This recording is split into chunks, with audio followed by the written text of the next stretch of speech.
My sister broke the one rule. I had and almost unalived my family, then showed up at dinner with a glass of wine. When I asked why she won't stop, she said, "He's still breathing, isn't he?" That was 10 months ago. Today, she was screaming my name through the Ring camera, begging me to stop. My sister and I have always had an okay at best relationship. We never talked, but we never fought either. We never shared clothes, never talked about boys, never did anything like that. Whenever it was just us two, the air was filled with awkward silence, which neither of us cared enough to break. But that all changed when she turned 21, because the second she took her first sip of beer, everything changed. She went from drinking monthly, to weekly, to daily. It felt crushing seeing her delve deeper and deeper, and what was even worse was when she tried to drag me down with her. I never liked alcohol and wanted to stay away from it, but she bullied and coerced me into it. On her 22nd birthday, she gave me a bottle of water that was actually straight vodka, and when I spat it out and started coughing, I looked up to see her recording my reaction and laughing. I gave her one final chance after that. I told her if she tried to drag me into drinking again, I would cut her off. Well, a month later, it was her and her boyfriend's anniversary. They invited me out with them, and my sister promised not to ask me to drink with her. Of course, she lied. Throughout the whole night, she kept giving me extremely diluted drinks that I didn't even realize had alcohol in them. Some vodka, whiskey, even rum. I remember feeling a light buzz after my third drink and the world started spinning. This was the first time I was intoxicated. I clung to her asking what was wrong with me, but she just laughed and because she was tipsy herself, admitted what she had done. I don't remember the specifics. All I remember is being enraged. I called a cab on the spot, and once home I sent her a voice note telling her I never want to see her again. What's even more insane is that she called me a week later,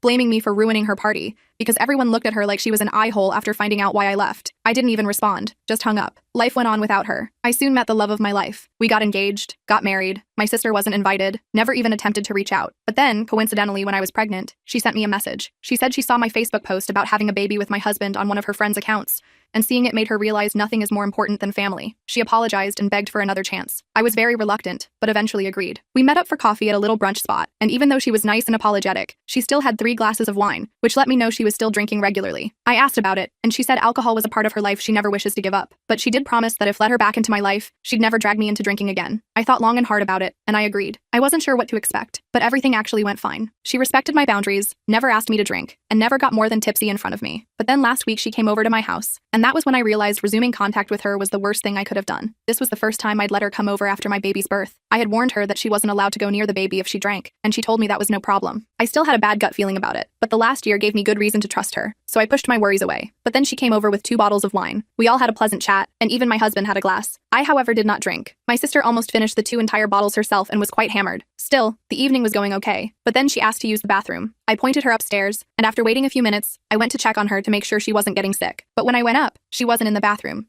She was in our room, sitting on our bed, wasted out of her mind, holding my baby. The second she saw me, she panicked and quickly stood up to give him to me. But as she was standing up, she lost balance. She fell and dropped my baby. He fell on the floor. I screamed and went to check up on him. Thankfully, he hadn't fallen from a notable height. He was crying, but seemed to have no major injuries or anything, which I thank my lucky stars for. My sister got up and started apologizing, and I just called my husband. I told him to hold our baby and dragged my sisters downstairs and outside to speak to her. I told her that I had one rule. Under no circumstance could she get near the baby while drunk. And while drunk, she decided to hold him, then dropped him. She kept apologizing, but I called her a taxi home saying I never wanted to speak to her again. That, however, turned out to be a mistake. Because as it turned out, she had done more than just dropped my baby. She had fed him the remainder of her wine bottle, and he was currently upstairs, throwing up, while my husband was crying and calling the hospital. The next few hours were a blur of panic. The ambulance took us to the emergency room, where doctors confirmed alcohol poisoning in my infant son. They ran tests to check for other complications while David and I paced the waiting room, terrified we might lose our baby because of my sister's reckless behavior. The medical staff worked efficiently, but their grave expressions did nothing to ease our fears as they monitored our son's vital signs and took blood samples. The hospital social worker interviewed us extensively,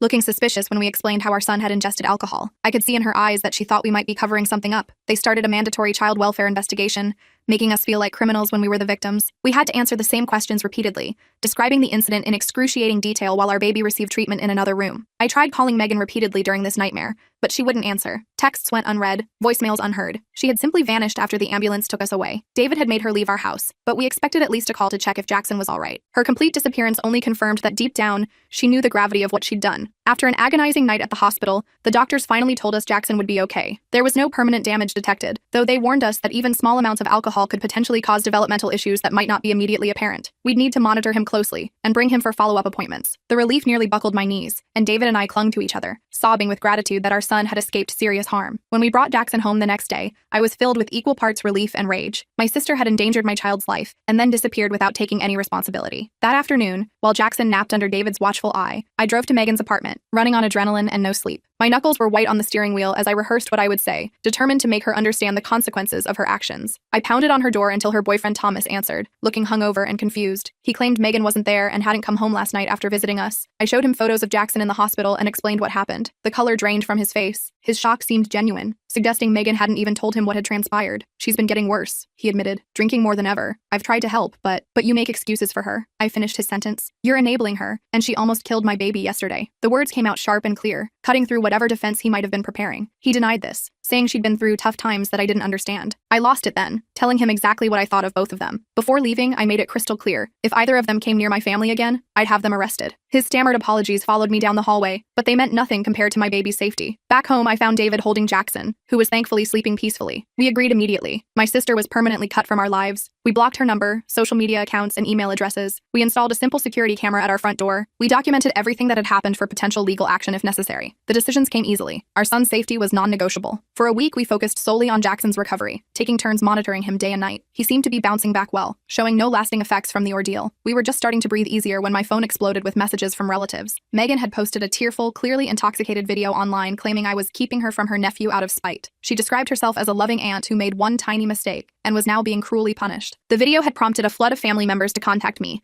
demanding to know why I was being so harsh to my clearly remorseful sister. Some even suggested I was using this incident as an excuse to continue our long-standing feud, as though protecting my child was merely a vindictive act. I couldn't believe it. She had endangered my child's life, disappeared for a week, and then tried to paint herself as the victim. When I attempted to privately message key family members with the truth, I discovered Megan had preemptively told them that I was exaggerating and that Jackson had just accidentally sipped from her glass. Several relatives were now convinced I was overreacting to punish my sister. Their willingness to believe her version of events without even hearing mine was deeply painful, revealing fault lines in our family I hadn't fully appreciated before. Yesterday, we received a formal-looking letter from Megan claiming she'd entered rehab, and her therapist recommended family healing as part of her recovery process. She wanted visitation rights with Jackson once she completed the program. David suggested we verify this sudden rehabilitation, so I called the facility she named. It didn't exist. I'm sitting here now, looking at my beautiful baby boy sleeping in his crib, wondering how my own sister could first endanger his life, and then lie so blatantly to manipulate her way back into our lives. David wants to get a restraining order, but some family members are already calling us heartless for not giving her another chance. The division among our relatives has added another layer of stress to an already traumatic situation. Am I wrong to permanently cut my sister off after what she did? How do I protect my son from both her and the family members who seem blind to the danger she poses? I never imagined becoming a mother would mean defending my child from my own sister, but here we are. Every parenting book I read prepared me for sleepless nights and feeding challenges. None prepared me for having to shield my infant from someone who should have loved and protected him as family. The next day, I called Jordan, a friend who worked as a detective, who had helped us with some minor issues in the past. I needed advice about restraining orders and what evidence we'd need. He came over during his lunch break and reviewed everything we had so far. Look, I'm going to be straight with you, Jordan said after looking at our documentation. Getting a restraining order isn't impossible, but judges typically need more than one incident to establish a pattern of behavior. I showed him the fake rehab letter, the social media posts, and played the drunken video Megan had posted. His expression grew more serious with each piece of evidence. Document everything, he advised. Every text, every call, every social media post. Set up cameras if you can afford them. And most importantly, don't engage with her directly. After he left, I set up a separate email account just for documenting Megan's harassment. I forwarded all the messages from relatives, screenshots of her social media posts, and wrote a detailed account of what happened with Jackson while it was still fresh in my mind. David installed additional security cameras covering our backyard and driveway. That night, we got our first alert from the front door camera. I checked the footage expecting a package delivery or something innocent. Instead, I saw Megan stumbling up our walkway at 11:30 p.m., clearly intoxicated, with a bouquet of flowers and a teddy bear. She rang the doorbell repeatedly, then sat on our porch for nearly 20 minutes before leaving the items with a note. David went out to retrieve them when she was gone. The note read, "I'm so sorry for the misunderstanding. Please let me see my nephew. He needs his auntie in his life. Love, Meg." The flowers reeked of cigarette smoke and alcohol, like she'd brought them straight from a bar. I added this incident to our documentation file and threw everything in the trash. The fact that she'd come to our home drunk just proved she hadn't changed at all. The next morning, I called our pediatrician to warn them that Megan might try to access Jackson's medical records. They added a note to his file requiring additional verification for any information requests. Later that day, I received a call from the pediatrician's office. "Mrs. Mitchell, this is Stacy from Dr. Peterson's office. I wanted to let you know that someone claiming to be your sister called requesting copies of Jackson's records. Following your instructions, we declined to release any information." My blood ran cold. Did she say why she wanted them? She said she was helping you gather documentation for for a specialist consultation. When we asked for the authorization form you supposedly signed, she hung up. I thanked Stacy for the call and immediately contacted Jordan again. He said this strengthened our case but still wasn't quite enough for an emergency restraining order. He suggested we notify Jackson's future daycare about the situation. The following day, David and I visited Little Explorers Daycare where we'd planned to enroll Jackson when I returned to work. As we explained our situation to the manager, Karma, her expression shifted from professional politeness to concern. Actually, she said hesitantly, someone matching your sister's description was here yesterday,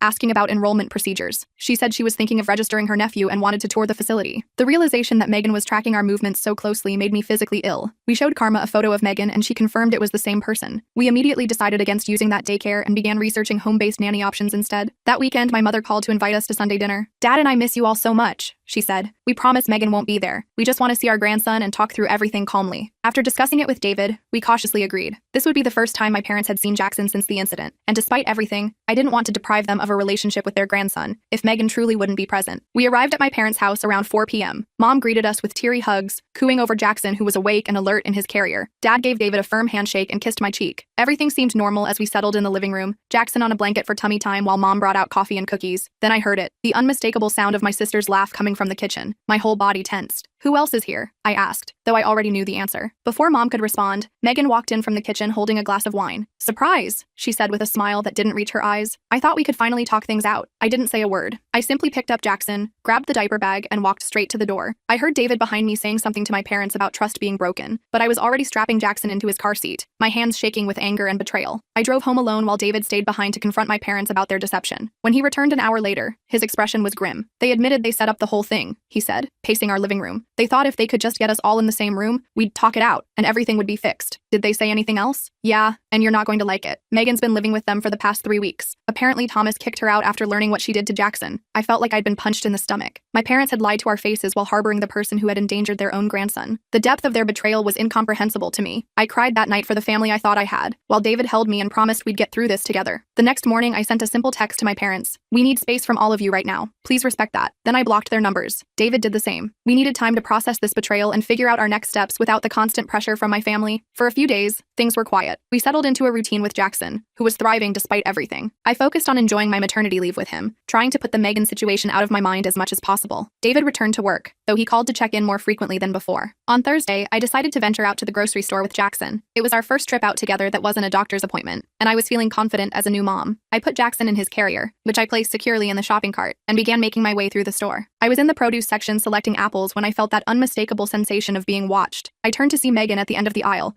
pretending to examine a display of oranges while clearly tracking my movements. When our eyes met, she quickly looked away, acting as if she hadn't seen me. My heart raced. This couldn't be a coincidence. This was our local store, far from my parents' house where she was staying. She must have followed me here. I abandoned my half-filled cart and headed straight for the exit, clutching Jackson's carrier tightly. In the parking lot, I scanned for Megan but didn't see her. I quickly secured Jackson in the car and drove home, checking my rearview mirror constantly. Once home, I had a full-blown panic attack, my first ever. I couldn't catch my breath, my heart was racing, and I was convinced Megan was going to appear at any moment. I called David at work, barely able to speak coherently. He came home immediately to find me still shaking, Jackson thankfully napping peacefully in his bassinet. We need legal help, David said once I'd calmed down. This is stalking. The next day, we consulted with Jordan again, who agreed we needed to pursue a restraining order more aggressively. He reviewed our documentation and explained our options. For a restraining order, we typically need evidence of threats or harassment, he explained. Following you in a grocery store is concerning, but difficult to prove as intentional harassment. Courts generally want to see a pattern of behavior that would make a reasonable person fear for their safety. So there's nothing we can do? David asked, frustration evident in his voice. I didn't say that, Jordan replied. Start documenting everything. Times, dates, locations. Set up more cameras. If she keeps showing up where you are, that builds our case. And don't respond to any contact attempts. That can be used against you to argue the contact was welcome. We left Jordan's office with a plan. We would document meticulously, avoid all contact, and build our case. It wasn't the immediate solution we wanted, but it was something. Over the next week, Megan escalated her attempts to contact us. She created new email addresses to bypass our blocks, sent daily messages about her recovery journey, and left voicemails asking for just 5 minutes with Jackson. Each message started sympathetically enough, but inevitably included subtle guilt trips and manipulative language. I know you're just trying to protect Jackson, one voicemail said, but do you really want him growing up without knowing his aunt who loves him so much? Don't you remember how much you loved spending time with Aunt Patty when we were kids? I saved everything without responding. With each message, her tone gradually shifted from pleading to demanding, from I understand why you're upset, to you're being unreasonable, and you can't keep him from me forever. 2 weeks after the grocery store incident, our newly hired nanny, Jessica, reported something disturbing. While taking Jackson for a walk in the neighborhood, she noticed the same car circling the block 3 times. She couldn't identify the driver, but the behavior was concerning enough that she cut the walk short and returned to our house. "I'm probably being paranoid," Jessica said, "but with everything you've told me about your sister, I didn't want to take any chances." We thanked her for her vigilance and decided to invest in a GPS tracking device for the stroller. It felt ridiculous. What parent has to track their baby's stroller because of their own sibling? But we were taking no chances with Jackson's safety. The next day, I received a troubling call from Dakota,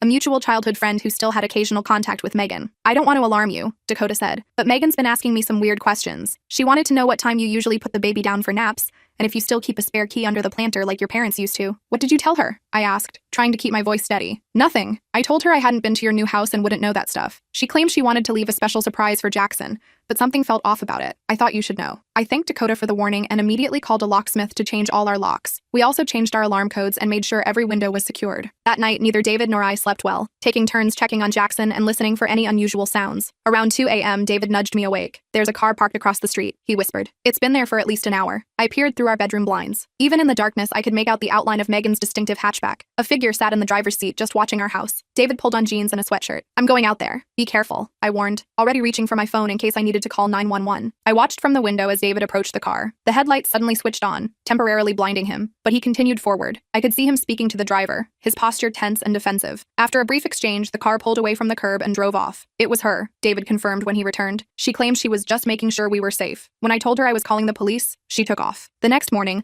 we took this new evidence to Jordan, who agreed we finally had enough for a temporary restraining order. We filed the paperwork that day, and the order was granted within hours. Megan was now legally prohibited from coming within 500 feet of us, our home, or Jackson's doctor's office. For about a week, the restraining order seemed to work. We didn't see Megan's car, receive any messages from unknown accounts, or notice anyone following us. We began to relax slightly, thinking perhaps the legal action had finally gotten through to her. Then I discovered something horrifying. While checking Instagram one evening, I stumbled across a mommy blog account using photos of Jackson. The account was called Auntie's Adventures, and featured dozens of my Facebook photos of Jackson with captions like, "My precious nephew growing so fast," and "Can't wait for our next cuddle session." I dug deeper and found 3 more fake accounts across different platforms, all using stolen photos of my son and pretending to have a relationship with him. One even included fabricated stories about babysitting adventures and special auntie and nephew moments that never happened. I spent hours reporting these accounts and adjusting our privacy settings to lock down all our personal information. David contacted Jordan about this new development, but since Megan hadn't directly contacted us or approached us physically, the fake accounts didn't technically violate the restraining order. The stress was taking a toll on both of us. David suggested we start therapy to help deal with the constant anxiety and hypervigilance we were living with. We found a therapist specializing in family trauma and scheduled our first session for the following week. During that first therapy session with Dr. William, we took turns explaining the situation, from the initial incident with Jackson to the ongoing stalking behavior. Dr. William was validating and supportive, helping us understand that our reactions were normal given the circumstances. Halfway through the session, David's phone rang. He apologized and moved to silence it, but then saw it was our neighbor calling. He answered, listened for a moment, then his face went pale. "We need to go," he said, already standing. "Someone broke into our house." We rushed home to find 2 police officers in our driveway. Our neighbor had called 911 after noticing our side door standing open. The officers had cleared the house and found no one inside, but invited us to check if anything was missing. Everything in the living room and kitchen appeared untouched. Our electronics, jewelry, and other valuables were all in place. But when we reached Jackson's nursery, I stopped dead in my tracks. On the changing table sat a large gift basket wrapped in cellophane with a pink bow. Inside were baby clothes, toys, and a card signed, "With love from Auntie Megan." But something was wrong. I approached the basket cautiously and detected a strong smell of wine. When David carefully unwrapped it, we discovered all the baby clothes were soaked in red wine. The card inside read, "Since you won't let me see him, I thought I'd send something for him to remember me by. Blood is thicker than water, but wine leaves a stronger stain." The police documented everything and took the basket as evidence. They explained that since nothing was damaged or stolen, and Megan had left before they arrived,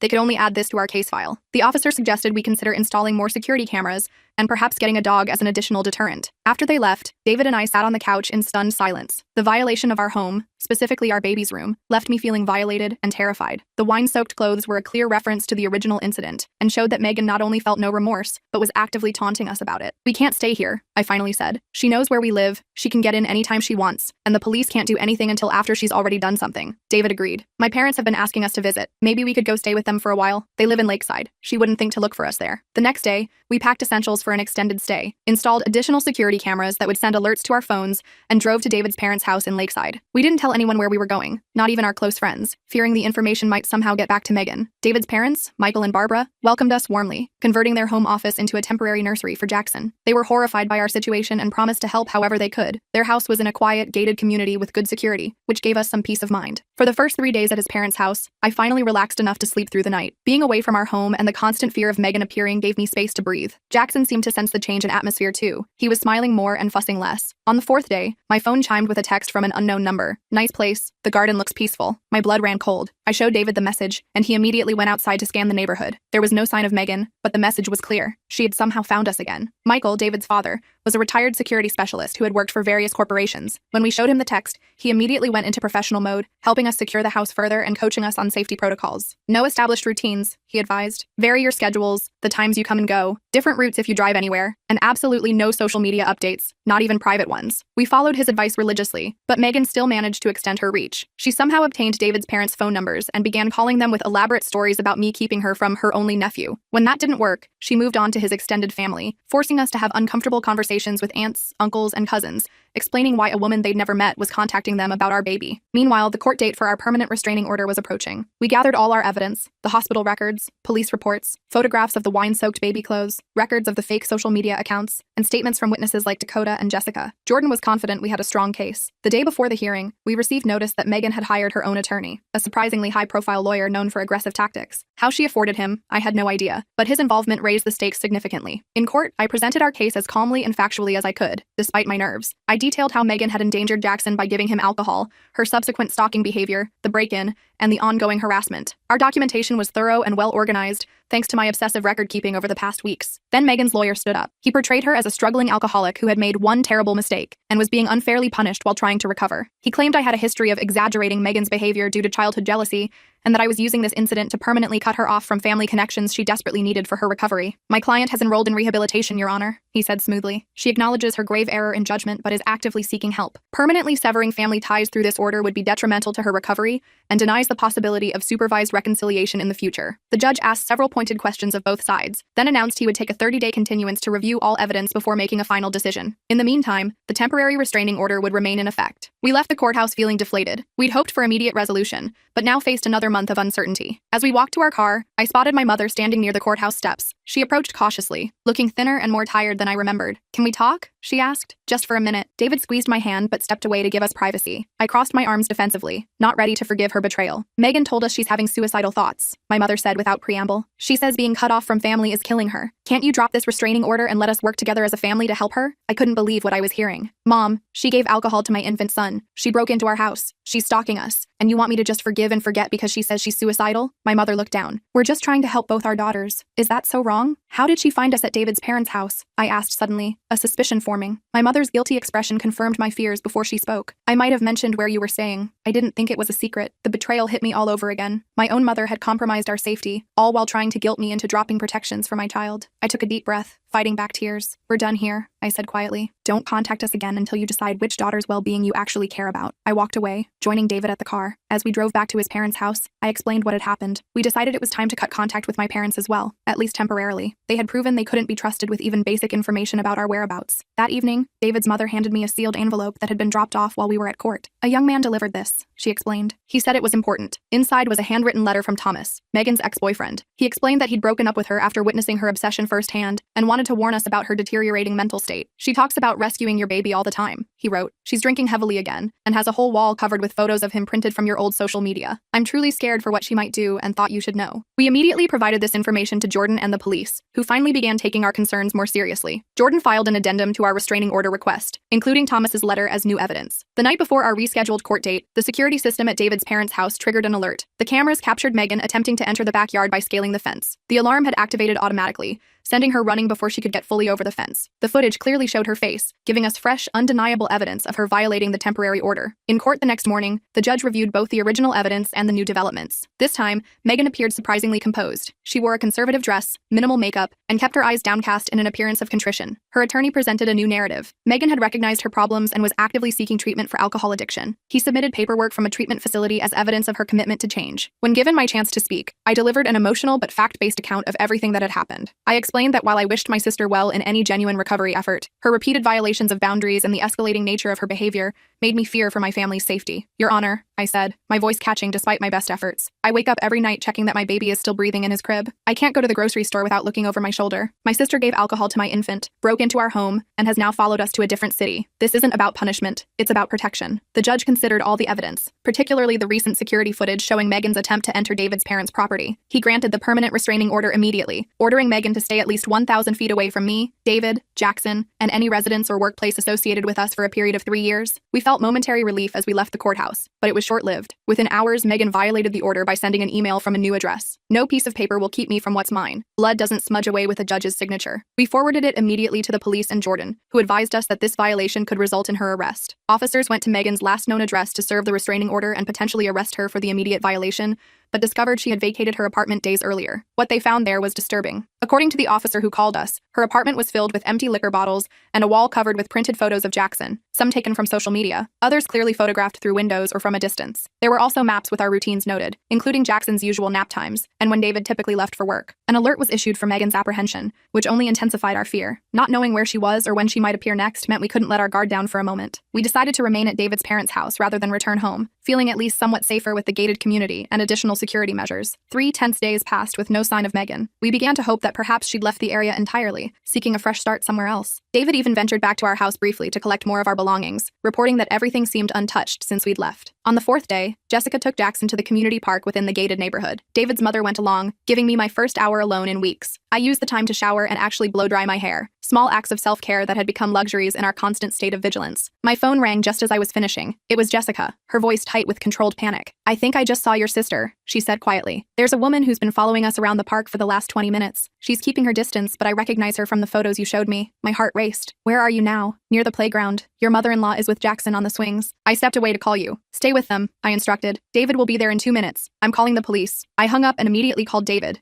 who was working in his father's home office. He ran out the door without even ending the call. Then I dialed 911, explaining the situation and the active restraining order. They promised to dispatch officers immediately. Through the living room window, I saw David's car screeching out of the driveway. I paced anxiously, waiting for news. 5 minutes later, though it felt like hours, David called back. "We've got Jackson," he said, breathless. "We're coming home now." Jessica definitely saw Megan. She tried to run when I showed up, but the security guard stopped her at the gate. "Police are taking her into custody now." I collapsed onto the couch in relief. When they arrived home minutes later, I clutched Jackson to my chest, breathing in his baby scent and letting tears flow freely. For the first time in weeks, I allowed myself to believe we might actually be safe. Later that evening, an officer called to confirm that Megan had been arrested for violating the restraining order. She would be held pending a bail hearing, and given her history of violations, there was a good chance she would remain in custody, at least temporarily. We thanked the officers profusely for their quick response. That night, I slept deeply for the first time in what felt like months, with Jackson's bassinet pulled close to our bed, and the knowledge that, at least for now, Megan couldn't reach us. The next morning, we began serious discussions about our long-term plans. Did we want to return to our home eventually? Should we consider moving to a different city? How would we handle family events in the future, knowing my parents couldn't be trusted to maintain boundaries? We had more questions than answers, but one thing was clear. Our lives had been fundamentally changed by Megan's actions, and we would never again take our family's safety for granted. Whatever came next, whether Megan remained in custody or was released, we would face it together, with our son's well-being as our only priority. "Do you think she'll ever understand what she did?" I asked David as we sat on his parents' porch that evening, watching the sunset while Jackson napped inside. "I don't know," he answered honestly, "but I do know it's not our job to help her understand. Our job is to protect our son, and that's exactly what we're going to do." I nodded, leaning against his shoulder. The road ahead wouldn't be easy, but for the first time since that horrible day when Megan had given alcohol to our baby,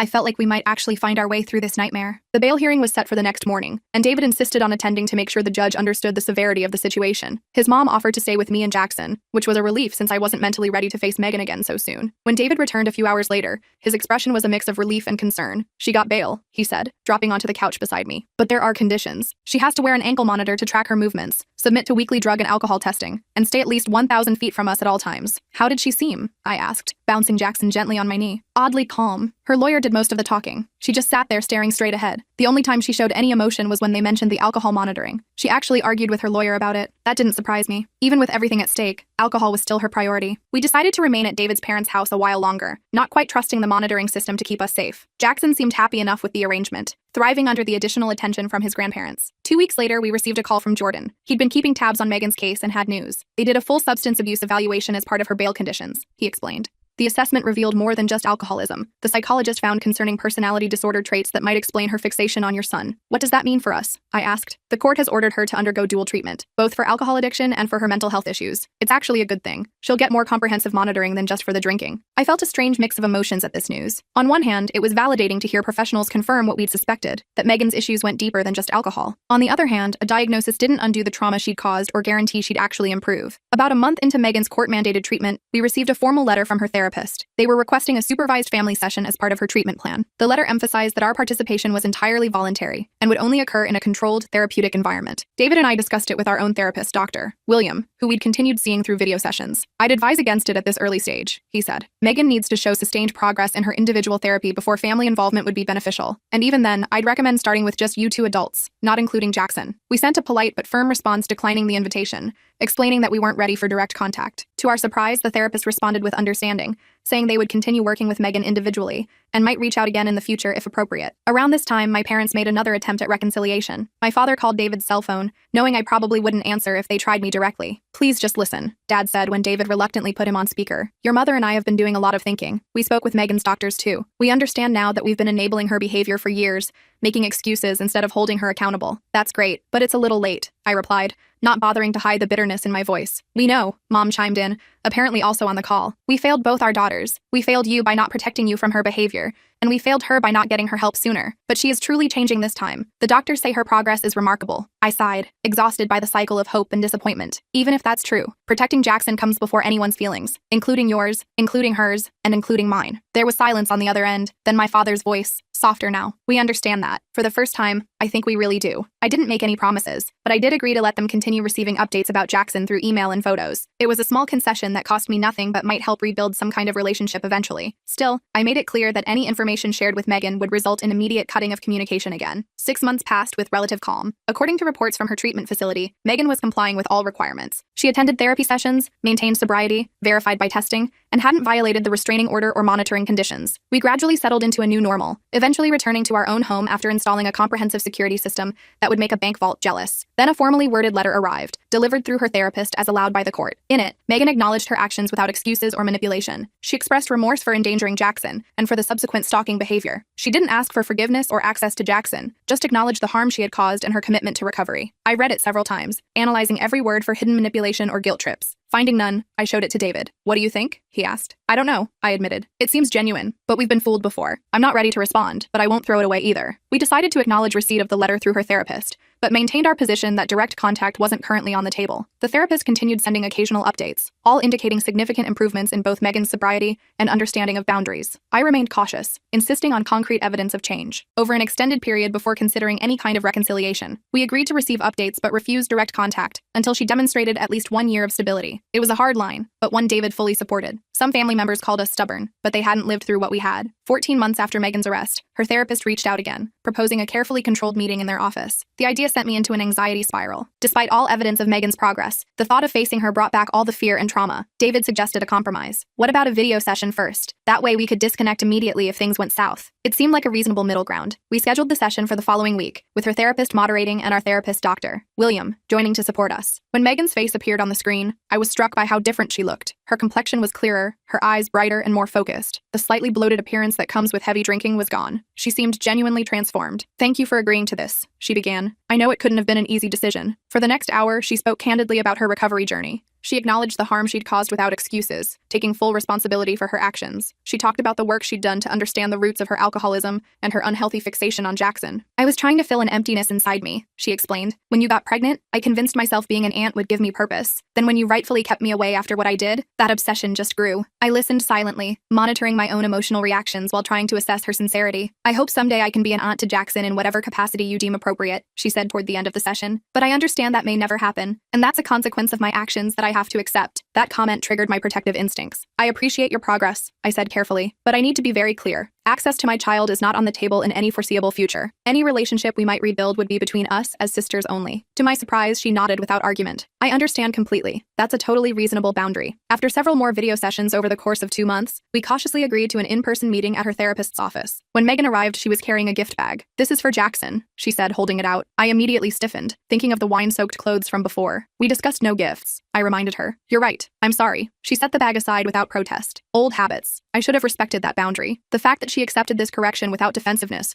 was actually more convincing than any apology could have been. Throughout the session, she remained focused on making amends to me and David, rather than trying to establish any connection to Jackson. When my parents learned we were having these meetings, they immediately started pressuring us to accelerate the reconciliation process. "It's been almost 2 years," my mother argued during a phone call. "Megan's done everything the courts and doctors have asked. Don't you think it's time to be a family again?" "No," I said firmly. "Rebuilding trust takes years, not months. The fact that you're trying to rush this shows you still don't fully understand the situation." That shut down the conversation quickly. Over time, my parents learned that pushing only resulted in us pulling back further. They eventually accepted our timeline, even if they didn't fully understand it. By the 2-year mark of Megan's recovery, we had established a cautious, distant relationship. She attended occasional family gatherings where Jackson was present, but under strict conditions. She remained completely sober and was never alone with him. She accepted these limitations without complaint, seeming to understand they were the natural consequences of her past actions. Meanwhile, I continued my own therapy, working through the trauma and hypervigilance that still affected me. I jumped at unexpected noises and still checked the locks multiple times each night. I struggled with anxiety whenever Megan was in the same room as Jackson, watching her every movement like a hawk. Dr. William assured me these reactions were normal given what we'd experienced and would likely ease with time and continued safety. "You're not obligated to trust someone who has given you reason not to," he reminded me. "Trust is earned, not owed." That perspective helped me navigate the complicated feelings that arose as Megan continued to demonstrate change. I was learning to trust my instincts while allowing for the possibility of measured reconciliation. When Jackson turned 4, we held a small birthday party at a local park. Family and a few friends attended, including Megan, who now had nearly 3 years of sobriety. She brought a modest gift that she first showed to me for approval, a picture book about dinosaurs, Jackson's current obsession. During the party, I noticed Megan step away from the group, sitting alone on a bench at the edge of the playground. I hesitated, then decided to join her. "Everything okay?" I asked. "Just taking a moment," she said. "These gatherings can still be triggering sometimes. Being around people who are drinking, I hadn't even thought about that. Several adults were having beer or wine with the pizza. Do you need to leave? We'd understand." She shook her head. "No, I've got coping strategies now. I wanted to tell you something, actually. Today marks 3 years sober for me." "Congratulations," I said, genuinely impressed by the milestone. "I don't want to make a big deal about it," she continued. "It's not why I mentioned it. I just wanted to thank you." "Thank me? For what?"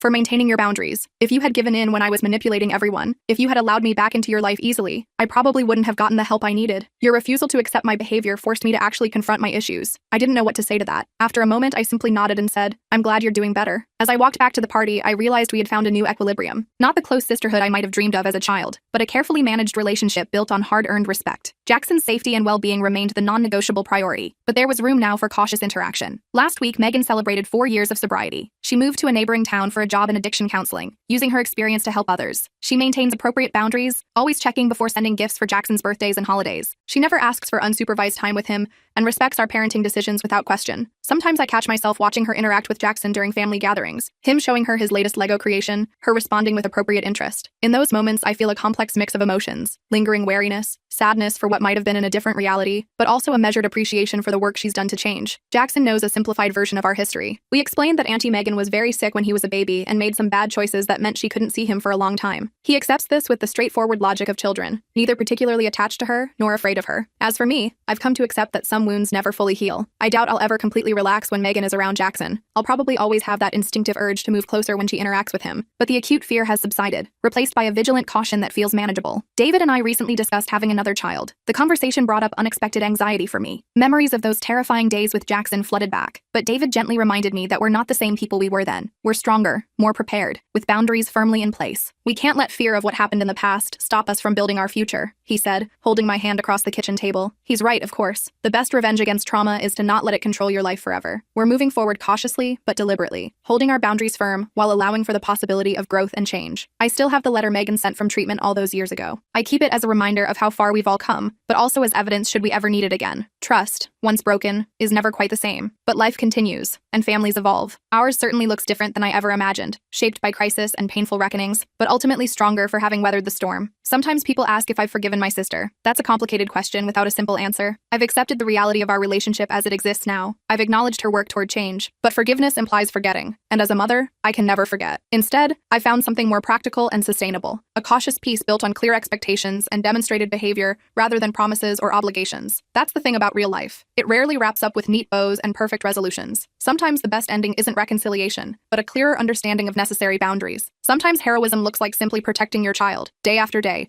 from whatever threats may come, even when those threats come from people who should have loved them. If there's one thing I've learned through all this, it's to trust my instincts as a mother. I knew my sister had problems, but I allowed social pressure and family expectations to override my better judgment. Never again. My son's safety will always come first, regardless of who might be offended by the boundaries we set. For those facing similar situations with family members who endanger your children, my advice is simple. You don't owe anyone access to your child. Not parents, not siblings, not anyone. A relationship with your child is a privilege, not a right. And those who violate your trust with something as precious as your child's safety forfeit that privilege, potentially forever. As for my sister, I hope her recovery continues. I hope she finds fulfillment in her work helping others overcome addiction. I hope the growth she's shown is genuine and lasting. But my priority remains unchanged: protecting my family, maintaining appropriate boundaries, and creating a safe, stable environment for my son to grow up in. That's not a fairy tale ending, but it's a real one. And in the messy, complicated world of family dynamics and addiction, reality is all we have to work with.